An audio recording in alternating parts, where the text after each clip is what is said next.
today we're going to have Get Nosy with an episode, which is about whiskey. So whiskey is one of the things that I was researching when I decided I wanted to have a bartender character. And this was many years ago. I mean, these books are just starting to come out, but I wanted to have a bartender character for 10 or 15 years now. So I started doing things like I contacted a local brew pub. They allowed me to come down and be the guest brewer for a day. And that was a lot of fun. It wasn't whiskey, it was beer, but I got to do things like get the hops out, throw the hops in the mash and stuff like that in the wort. And that was a lot of fun. I also took an online bartending course, which was not my preference. I would have preferred to actually have a real course where you could have practiced mixing drinks and things. But the local bartending school never returned any of my phone calls or emails, so either they don't do that or they've gone out of business, I guess. So an online course was my next best option, and so I did do that. So I've never worked as a bartender, but at least I feel like I have a grip on some of the lingo and some of the drinks that the bartender would be asked for and would be required to know how to mix, and what would be on the shelf behind her, and what's a better kind than maybe something else. So we'll go through a little bit about whiskeys, and maybe later have an episode on some other kind of alcohol, but today we're just going to talk about whiskey.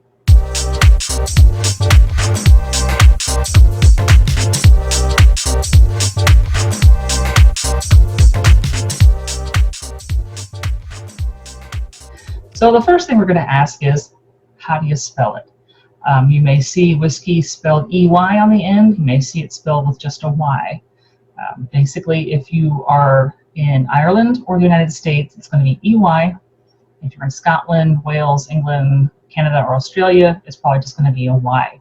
This may make a difference depending to you as a writer, depending on where your character is, or where the distillery is, or where they're a bartender, or whatever. If your character, like mine, is in the Midwest United States, she's probably going to spell it EY.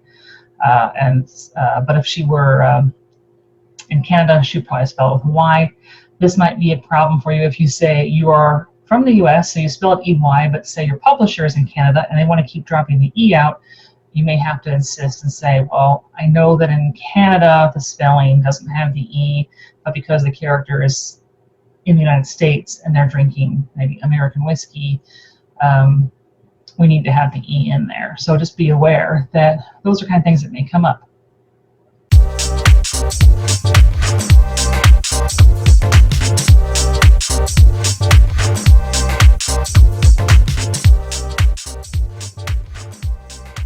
So the first kind of whiskey we're going to talk about is Scotch. It's probably the most famous kind of whiskey. Scotch is made in Scotland, obviously, and is generally toasted. When you're doing the malting process, you toast to kill the seeds that have just germinated, and you're often going to toast that over a peat fire and allow the peat smoke to mingle with the malt, so you get that real peaty flavor.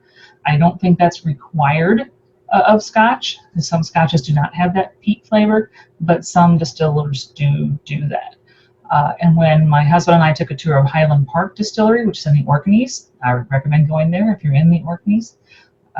They do that. So they go out and they cut the peat from the same island where the distillery is, but then when they're toasting the malt, they're letting that smoke mingle. So a Highland Park is going to be pretty peaty. You then have to age it at a minimum of 3 years legally for it to be Scotch. Another thing about Scotch is it's probably going to be largely barley that goes in it. Whiskey is in general a kind of liquid drink that is made out of grains, distilled grains, but barley is the big one for Scotch. Now you may have some other things in it. Every Scotch probably has a different mash bill. That's the mixture of grains. So your particular Scotch might be 80% barley and 10% rice and 10% rye or something. I'm just making that up, but that would be your mash bill for that particular recipe that you're going to make for your Scotch. A Scotch can be a single malt, like the Highland Park I have here. I actually have a bottle of that. See, this is a 12 year. That means it got stuck in the barrel for 12 years. And that is a single malt. That means it's coming from a single distiller. They may mix different barrels together, but they are not mixing whiskey from other distilleries into their Scotch. That's for when you have a blended Scotch. This is a blended Scotch, and this is another 12-year. And that means that that particular distiller got Scotches from other places and blended them together to get whatever they consider to be their personal, their company taste and color and all that kind of stuff that they want to control. But they are blending them from different Scotches. So usually a blended Scotch would be something you'd put in a mixed drink. Although Chivas Regal is actually pretty good straight. And the single malt's often what people will just drink neat out of a shot glass.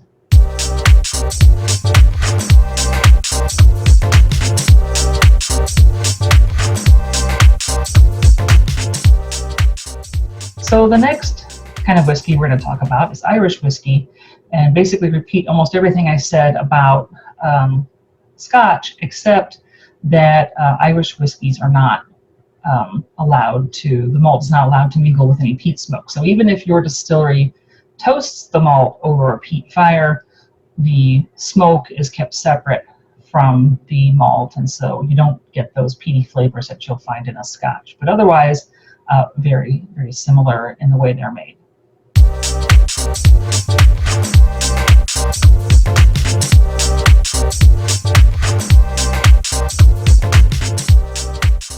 Okay, so we'll move across the ocean a little bit and talk for a little bit about bourbon. I have one bourbon here to show off. This is a Four Roses small batch. There we go. That is from obviously the Four Roses distillery in Kentucky. So bourbon is a little bit different from Scotch or Irish whiskey in that the main thing in it is not barley, it's corn. Legally, a bourbon has to be at least 51% corn in the mash bill, but most distillers probably use a lot more, like maybe 70 or 75%. So you're not going to have that big barley amount in the mash bill in the recipe, but you are going to have corn. On top of the corn, you can have other things like rye or rice or maybe barley or something else, wheat, but the big chunk of it's going to be corn.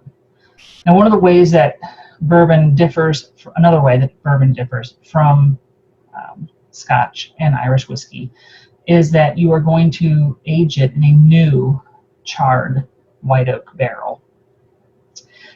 Scotch is aged in a used barrel, and when we were in Highland Park, they told us that in the past those were generally claret barrels because it was cheaper to import claret in a barrel and then bottle it once you got it to Britain. But at some point the economics of that changed. It became cheaper to import it in glass bottles already. So basically the supply of claret barrels dried up, and the Scotch distillers who have to use used barrels to age their Scotch turn to the bourbon distilleries. So once your bourbon is taken out of the barrel, that barrel is taken apart and it is sold to Scotland, basically, maybe Ireland, so that Scotch or Irish whiskey can be aged in it next, after obviously the barrel is reassembled. So whereas Scotch has to be aged for a minimum of 3 years, bourbon legally has to be aged for a minimum of 2, but a lot of distillers consider the minimum to be 4. So you may or may not find a 2-year aged bourbon, but you might. But legally speaking, that is the minimum that they will need to do.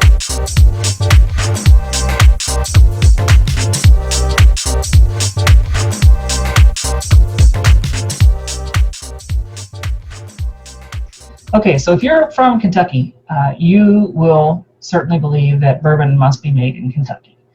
It was invented there apparently, and so it is one of their state pride things, along with bluegrass and horses, and certainly they're proud of their bourbon. But legally speaking, bourbon can be made anywhere in the United States as long as it meets those criteria of having enough corn in the mash bill and is aged in a new charred white oak barrel, etc. So it doesn't have to come from Kentucky if it's bourbon, but if you're from Kentucky, it does.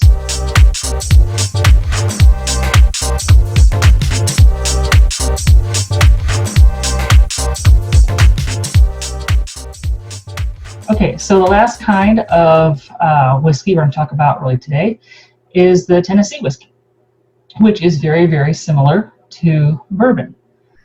Jack Daniel's is probably the most famous Tennessee whiskey, and it's not the only one, but it's one everybody seems to know.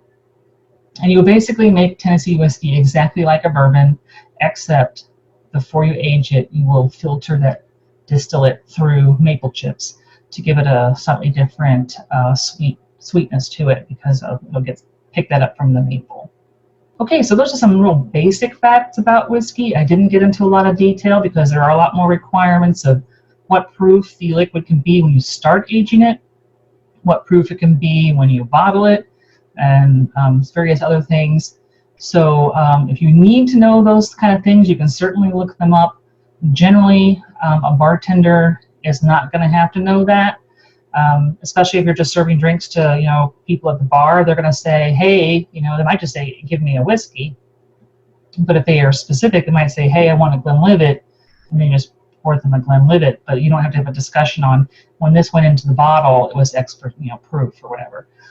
But perhaps you have a character who judges at competitions or something, and then you would need to know all of that, and you probably need to contact some judges to find out what they do and the kind of things they look for and how they judge whiskey and what they're going to find to be the most important thing they need to know, because your character is going to need to know it. All right, so those are some basics about whiskey. I hope you enjoyed it. We may cover some other kinds of alcohol in the future. I don't know, but I find whiskeys just sort of interesting because they can be very different, and there's different kinds of styles, and there's just lots of things to know about them. So thanks for joining me, and I'll see you next time.